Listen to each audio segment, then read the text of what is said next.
ఈ ఫోటోలో ఉన్న వ్యక్తిని ఎక్కడైనా చూసావా?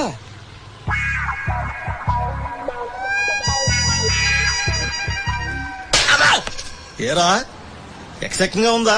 ఆ వెనకాలే పెట్టుకున్నావు చూసావా అని నన్ను అడుగుతావే? డిటెక్షనా? నువ్వు ఒక ఎర్రరాఘవరెడ్డివి, ఆడ సమరసింహారెడ్డి. మరి చల్ చల్ చల్ వెళ్తానండి సార్. ఇది పర్సనాలిటీకి అంత కోపం ఏంటి? వెళ్తూ వెళ్తూ మదరాసి ట్రైన్ అనుకుని ఎక్కా.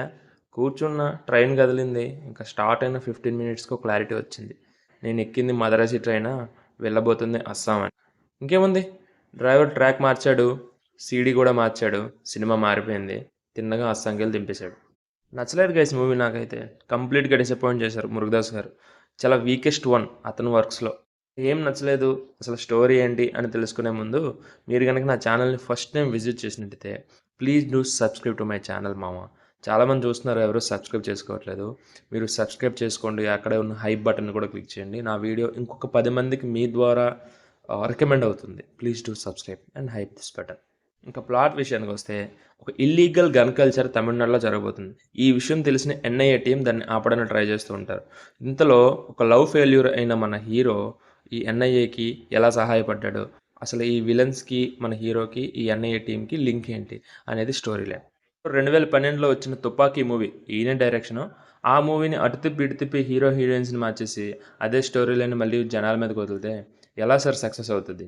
మీకు అంతగా ఇదే మూవీని ఇవ్వాలనుకుంటే రీరిలీజ్ స్ట్రెంత్ గట్టిగానే సాగుతుంది. ఈ మధ్యకాలంలో తుపాకీ మూవీని రీరిలీజ్ చేస్తుంటే గట్టిగా కలెక్షన్స్ వచ్చేవి కదా. ఈ మదరాసి పాజిటివ్స్ గురించి మాట్లాడుకుంటే, శివకార్తికేయన్ గారి యాక్టింగ్ అనేది చాలా కొత్తగా అనిపించింది. అండ్ యాక్షన్ సీక్వెన్సెస్ ఏవైతే ఉన్నాయో అవి చాలా బాగా డిజైన్ చేశారు. ఎస్పెషల్లీ విద్యుత్ జమాల్ గారి ఫైట్ సీక్వెన్స్ ఒకటి ఉంటుంది, చాలా రిఫ్రెషింగ్ అనిపించింది ఆ ఫైట్ సీక్వెన్స్ అయితే. Technically it's a great film. Production values are good, BGM కూడా పర్లేదు. అనిరుద్ గారు అతని ఆల్బంలో మిగిలిపోయినవన్నీ తీసి మూవీకి చేసినట్టు ఉంటుంది. ఇంకా మైనసెస్ విషయానికి వస్తే, చాలా వీక్ రైటింగ్, చాలా కన్వీనియంట్ రైటింగ్. అంటే సినిమాటిక్ లిబర్టీని ఇంతలా వాడుకున్న మూవీ నేను ఎప్పుడు చూడలేదు. ఉంటుంది, ప్రతి మూవీలో సినిమాటిక్ లిబర్టీ ఉంటుంది, ఎక్కడ అవసరమైన చోట. ఈ మూవీ మొత్తం సినిమాటిక్ లిబర్టీని గట్టిగా వాడేశారు. అరే హీరోకి ఏంటి అన్ని కన్వీనియంట్గా అయిపోతున్నాయి అనే ఫీలింగ్ మనకి మూవీ ఎండ్ అయినంత వరకు ఉంటుంది. అంటే ఒక కామన్ మ్యాన్ క్యారెక్టర్ని అట్లనే డిజైన్ చేసి ఉంటే మనకు కొంచెం కనెక్ట్ అయ్యే ఛాన్స్ ఉంది. హీరో చేయాల్సిన పనులు హీరో క్యారెక్టర్ తగ్గట్టుగా చేయాలి. ఇంకా ఎన్ఐఏ టీం చేయాల్సిన పనులు ఎన్ఐఏ టీం వాళ్ళు చేయాలి. యాక్షన్ హీరో చేసేసి, ఇన్వెస్టిగేషన్ హీరో చేసేసి, ఇంకా మిషన్ ప్లానింగ్ కూడా హీరో చేసేసి, అన్నీ హీరో చేసేస్తే హీరో ఎవరండి ఇక్కడ? కామన్ మ్యానా లేకపోతే ఎన్ఐఏ కమాండరా? The most irritating thing, another biggest minus in this movie, the Malathi character. ఎందుకు పెట్టారో తెలియదు, కంప్లీట్లీ వేస్టెడ్. రుక్మిణి వసంత్ గారి క్యారెక్టర్ అయితే. ఇన్ఫ్యాక్ట్ ఈ మూవీలో ఆ లవ్ పోర్షన్ ఏదైతే ఉందో అది తీసేసి ట్రిమ్ చేసి మూవీని రిలీజ్ చేసి ఉంటే కొంతమందికి నచ్చుండేది. ఎందుకంటే కంప్లీట్ యాక్షన్ మూవీలో ఉండేది.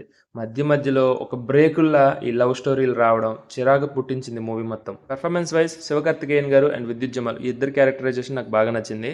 And Malathi character completely wasted, అసలు అవసరం లేదు. ఆ లవ్ పోర్షన్ కూడా చాలా ఇరిటేటింగ్గా అనిపించింది నాకైతే.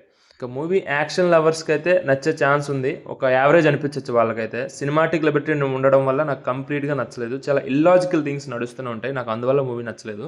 మీరు కనుక మూవీని చూసింటే మీకు ఎలా అనిపించిందో కామెంట్ చేయండి. And that's it for the review of Madharaasi, and we will meet you in the next one.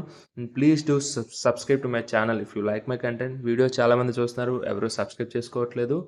Please do subscribe and click the hype button. Thank you. We will meet you in the next. Thanks a lot. And thanks a lot. Thank you.